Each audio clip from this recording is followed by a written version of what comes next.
So today we're learning that there was at some point a new Michael Keaton Batman movie in the works, and this one was Batman Beyond.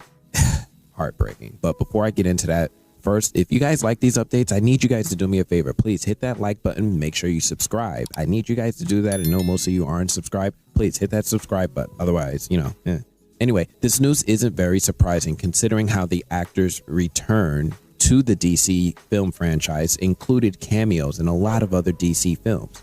We know that Michael Keaton was planning on appearing for the Batgirl movie that was recently canceled, and he's also still scheduled to premiere in the upcoming film The Flash.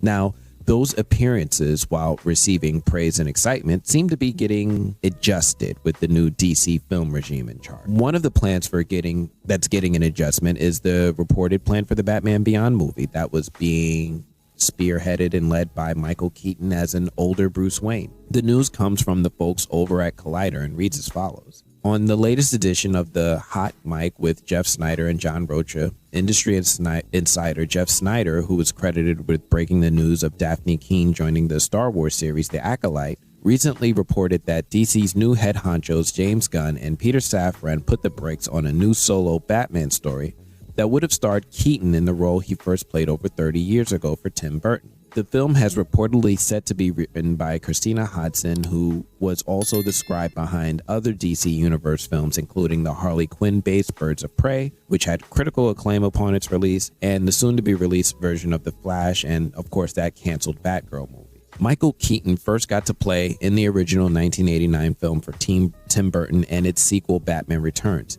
He's a beloved version of Batman. He's my version of Batman. He's the first actor I saw to give us a dark and grittier interpretation of the character on the big screen. It would have seemed symbolic or poetic for him to return to the character almost 30, 40 years later as an older, less capable Batman. I can't stress how much this one stings, especially because I grew up with this character. I grew up with Batman Beyond. And this just goes to further negative sentiment towards DC as a brand as a whole with their treatment of their characters in their films. We still don't know what DCU will look like under the new leadership.